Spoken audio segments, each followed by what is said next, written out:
जय हिंद दोस्तों। आज हम लोग एक न्यू वीडियो बनाने वाले हैं। न्यू टॉपिक के बारे में डिस्कस करेंगे।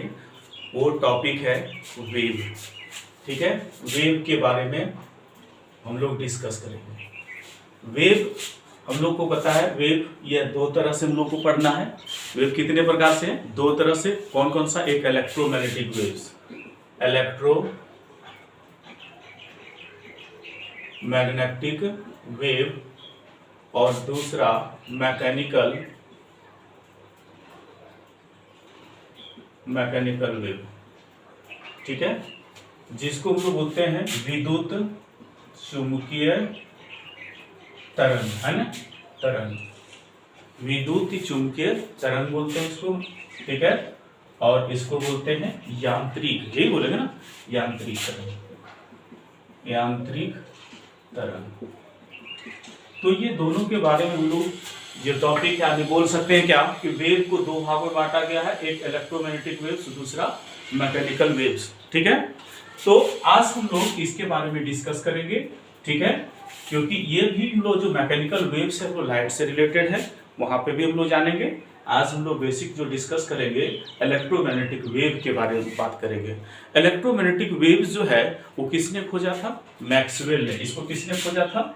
मैक्सवेल ने। लेकिन अभी तक जिसने कोई मेरा जो चैनल सब्सक्राइब नहीं किए हो, प्लीज सब्सक्राइब कर दें और ग्रुप में शेयर करें और कोऑपरेट करें, ताकि इस तरह से वीडियो और बनावे, आप लोग से मोटिवेशन मिलेगा। ठीक है, तो आज हम लोग जो मेन टॉपिक है क्या है, वेव के बारे में बात करेंगे। ये हिंदी मीडियम है, इंग्लिश मीडियम में भी हम लोग डिस्कस कर चुके हैं बहुत सारे टॉपिक्स जो आप चैनल्स में देख सकते हैं। ठीक है, और वैसा भी कोई टॉपिक्स न्यू टॉपिक के बारे में हो तो कमेंट कर सकते हैं। ठीक है, और उसके बारे में हम डिस्कस करेंगे। लेकिन आज हम लोग जो है इलेक्ट्रोमैग्नेटिक वेव के बारे में बात करेंगे।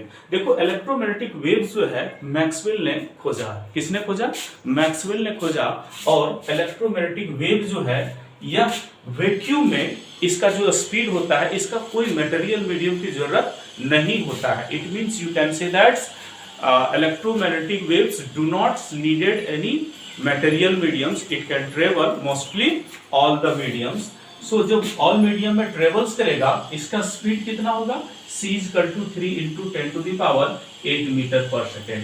एक फॉर्मूला हम लोग पहले भी डिस्कस किए हैं कि c का एक फॉर्मूला होता है 1/√μ0 बाय एप्सिलॉन नॉट। क्या ये होता है? क्या म्यू नॉट का वैल्यू क्या होता है पता है ना? तो म्यू नॉट और एप्सिलॉन नॉट का भी यूज हम लोग कर चुके हैं, डिस्क्रिप्शन उसमें देख सकते हैं। ये सभी हम लोग यूज किए हुए हैं। ठीक है, इसको सॉल्व करेंगे तो ये वैल्यू हम लोग के पास आएगा 3 into 10 to the power 8 metre per second.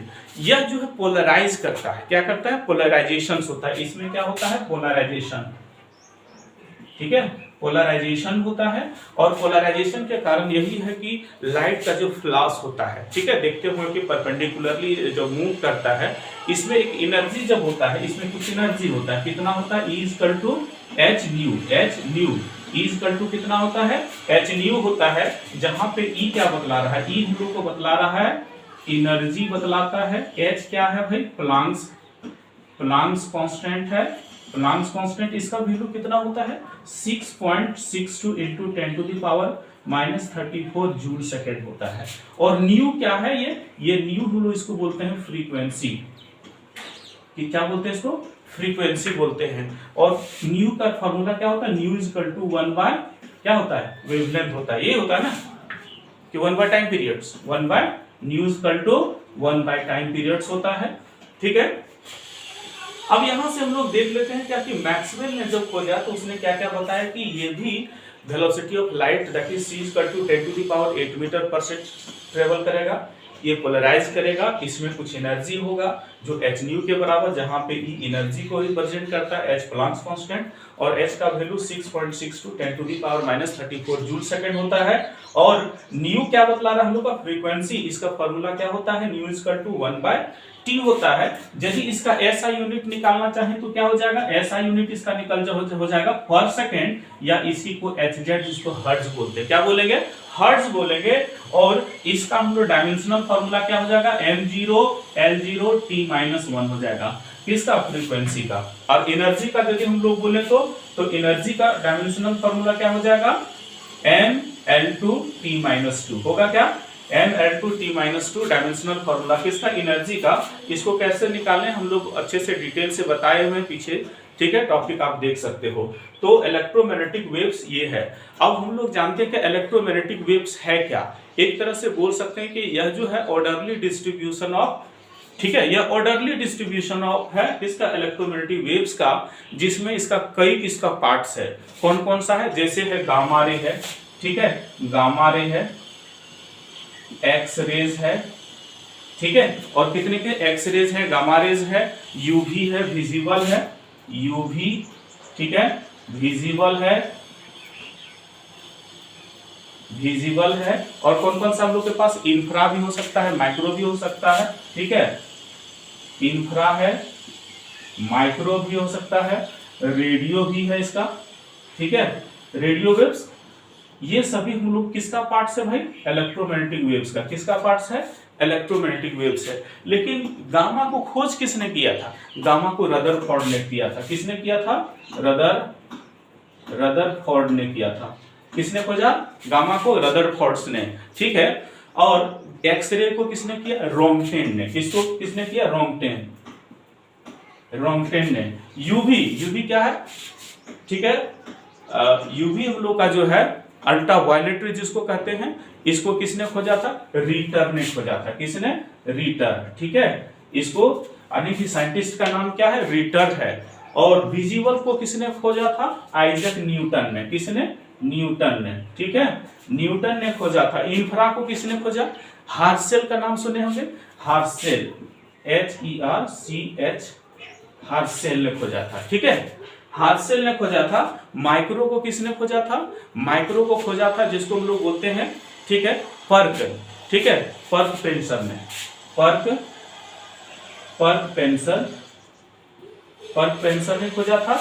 और रेडियो वेव जो है इसको हर्ट्ज ने खोजा था। किसने खोजा, हर्ट्ज ने खोजा, ठीक है, हर्ट्ज ने खोजा।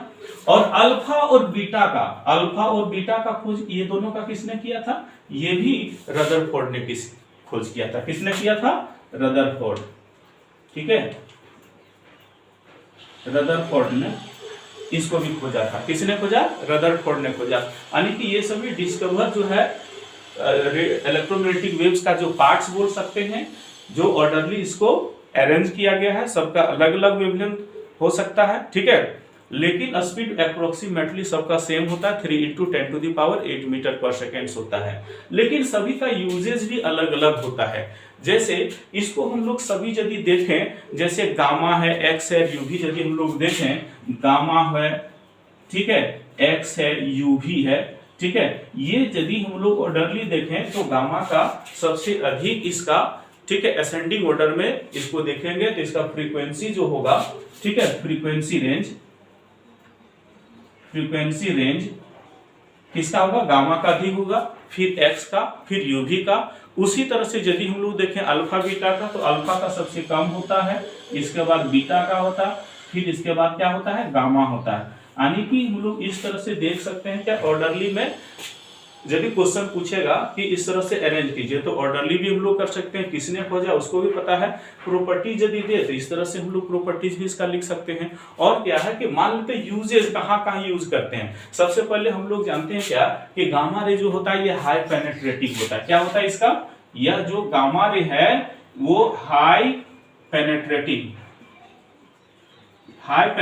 होता है। और हाई पेनेट्रेटिंग होने के कारण इसका यूज हम लोग कहां करते हैं, जैसे कोई कैंसर वगैरह हो गया, ठीक है, कैंसर हो गया, MRI का नाम सुने होंगे, जो हॉस्पिटल वगैरह में होता है, ठीक है। इसको जर्म वगैरह जो होता है उसको मारने के लिए यूज किया जाता है। खास करके इसको बड़ा बड़ा जो गोडन होता है, ठीक है, गोदाम जिसको बोलते हैं हम लोग, ठीक है, गोडन जिसको बोलते हैं, वहां पे इसका यूज किया जाता है। और कहाँ किया जाता है, जैसे मान लेते हैं क्या कि कोई भी, देखो ये सबसे बड़ा चीज क्या है कि बॉडी में बहुत तेजी से ये पेनेट्रेट कर जाता है। इसीलिए जब भी इसको यूज किया जाता है तो जिस गोडन में पहले बाहर निकल जाता है तब स्विच ऑन करता है, नहीं तो उस आदमी को दिक्कत करेगा। क्योंकि पेनेट्रेटिंग हाई होने के कारण जिसके ऊपर पड़ेगा उसको दिक्कत कर सकता है, ठीक है। जैसे छोटे छोटे जीव है, जर्म है, उसको मारने के लिए गामा रेज का प्रयोग किया जाता है, ठीक है। ये हॉस्पिटल में भी यूज किया जाता है, जिसको हम लोग सीटी स्कैन वगैरह बोलते हैं, एमआरआई वगैरह होता है, उसमें इसका यूज किया जाता है। और क्या है, जैसे क्या है कि ऑब्जर्व बोल सकते हैं, साइंटिस्ट लोग होते हैं, उसको लेबोरेटरी में भी इसका प्रयोग किया जाता है, ठीक है। रिसर्च सेक्टर जिसको बोलते हैं, लेबोरेटरी या रिसर्च सेक्टर में इसका प्रयोग किया जाता है। किसका? गामा रेज का प्रयोग किया जाता है। गामा रेज को किसने खोजा? रदरफोर्ड ने खोजा। उसी प्रकार से यदि हम लोग देखें एक्सरेज को किसने खोजा?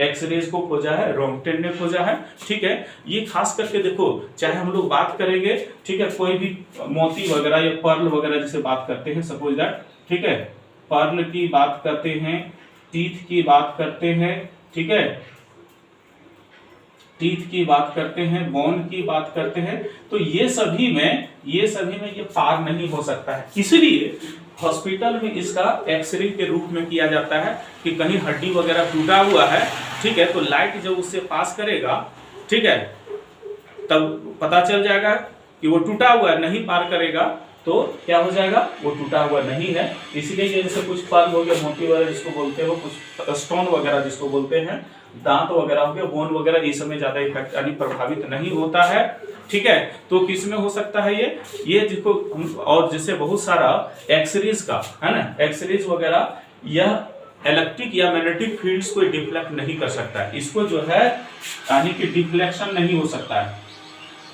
डिफ्लेक्शन इसमें नहीं हो सकता। किसका? इलेक्ट्रिक का और मैग्नेटिक फील्ड का।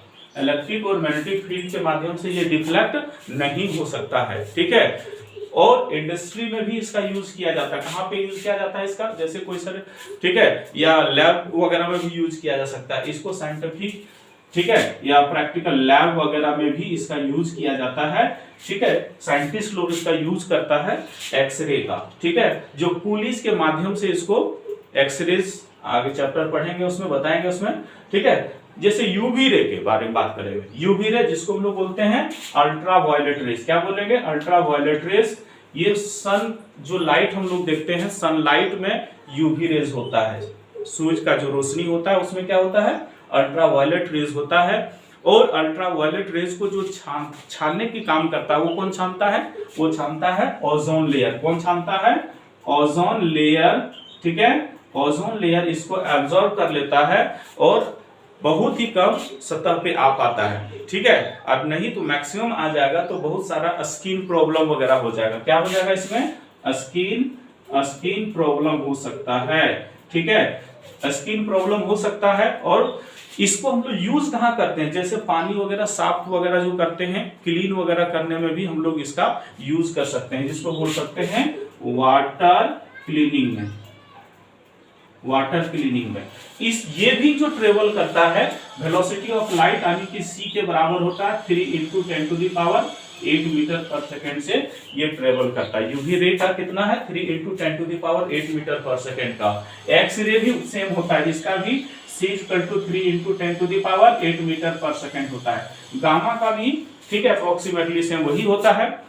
चलो नेक्स्ट, इंफ्रा वगैरह की भी यदि हम लोग बात करेंगे तो इंफ्रा रे वगैरह में जैसे हम लोग घर में यूज करते हैं, टीवी वगैरह यूज करते हैं ना, टीवी रिमोट हो गया, सीसीटीवी हो गया, ठीक है, ये जैसे हो गया टीवी हो गया रिमोट, टीवी रिमोट हो गया, ठीक है, सीसीटीवी जो बोलते हैं, कैमरा वगैरह जो लगा रहता है, ठीक है, या फिर ओवन वगैरह जो बात करते हैं, ओवन, ठीक है, ओवन में भी इंफ्रारेड का यूज किया जाता है। ओवन जो खाना वगैरह रखने के लिए इसमें खाना रखते हैं, क्योंकि देखो ओवन में रखने के बाद बहुत तेजी से ये गर्म कर देता है, ठीक है, खाना को गर्म करने में भी हम लोग इसका यूज कर सकते हैं, ठीक है।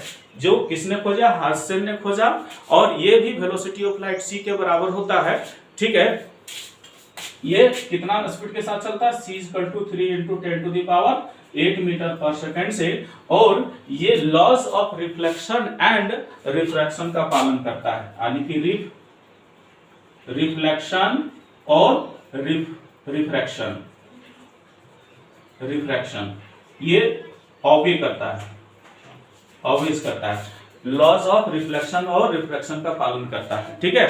तो उसी प्रकार से बहुत सारे जितने सब हैं एक दूसरे का कुछ ना कुछ प्रॉपर्टी होता है, सभी का लगभग 3 × 10⁸ मीटर पर सेकेंड होता है, इसमें से कोई दिक्कत नहीं होना चाहिए। ठीक है, अब हम लोग यहाँ से देखेंगे क्या कि जैसे इलेक्ट्रोमैग्नेटिक वेव में हम लोग देखते हैं इसमें एनर्जी होता है, लेकिन कभी कभार क्या होता है कि जो इसका वेव जो होता है ना ये बहुत थोड़ा सा घातक भी हो सकता है। क्या घातक हो सकता है कि कोई भी जब मनुष्य को जब एक्सरे वगैरह जब किया जाता है, ठीक है, तो 6 बार 7 बार से अधिक यदि करते हैं तो उसको जानलेवा भी हो सकता है। ठीक है, तो डॉक्टर लोग उसको पहले ही बता देता है, या डॉक्टर को पहले बता देना चाहिए कितना हुआ है नहीं हुआ है, लगातार इस तरह से किया जाए तो दिक्कत हो सकता है। तो आज हम लोग जो बेसिक डिस्कस किए किसके बारे में, वेव के बारे में। वेव कौन सा, इलेक्ट्रोमैग्नेटिक वेव्स के बारे में हम लोग बात किए। इलेक्ट्रोमैग्नेटिक वेव्स को किसने खोजा, मैक्सवेल ने। इसका स्पीड 3 × 10⁸ मीटर पर सेकेंड होता है। ठीक है, और इसका जो एनर्जी हम लोग देखे सो hν के बराबर होता है। यानी कि क्या है कि एनर्जी बढ़ाएंगे, यदि इसका फ्रीक्वेंसी बढ़ाएंगे तो एनर्जी बढ़ेगा, और एनर्जी को घटाएंगे तो ये भी घटेगा, इसका मतलब यही है। तो एनर्जी का हम लोग जो यहाँ H का यूज किए हैं वो प्लांक्स कांस्टेंट का, प्लांक्स कांस्टेंट 6.62 × 10⁻34 इसका वैल्यू, कांस्टेंट वैल्यू होता है। इलेक्ट्रोमैग्नेटिक वेव्स का ये पार्ट्स है, these are the parts of the electromagnetic wave. कौन कौन सा है, गामा है, एक्सरे है, अल्ट्रावायलेट है, विजिबल है, इंफ्रा है, माइक्रो है, रेडियो है, अल्फा बीटा है, ये सभी क्या है, इसका पार्ट्स है। ठीक है, सभी क्या है, पार्ट्स है। तो यहाँ पे हम लोग देखें क्या कि एक्सरे जो है ये रदरफोर्ड ने खोजा है, किसने, सॉरी रॉन्गटेन ने। एक्सरे को रॉन्गटेन ने, गामा को रदरफोर्ड ने, यूवी को रिटर ने, विजिबल को न्यूटन्स ने, इंफ्रारेड को हाइसल ने, माइक्रो को फर्स्ट स्पेंसर ने किया है, रेडियो को हर्ज ने, और अल्फा और बीटा को रदरफोर्ड ने किया है। यदि हम लोग असेंडिंग दृष्टि से देखा जाए, ठीक है, जिसका फ्रीक्वेंसी रेंज होता है गामा का अधिक होता है, उससे कम होता है एक्स का, और उससे कम होता है यूवी का होता है। ठीक है, ठीक है, और उससे भी और कम हो सकता है, जैसे बीटा और अल्फा का, जो इसे हम लोग यहाँ भी रिप्रेजेंट किए हैं। गामा का सबसे अधिक होगा, फिर बीटा होगा, फिर अल्फा होगा। ठीक है, तो ये असेंडिंग ऑर्डर है इसका फ्रीक्वेंसी का। अभी तक जो सब्सक्राइब नहीं किए हैं प्लीज सब्सक्राइब कर दीजिए। ठीक है, और बेल बटन दबाएं ताकि न्यू नोटिफिकेशन आपको मिलता रहे। आज के लिए इतना ही, थैंक यू।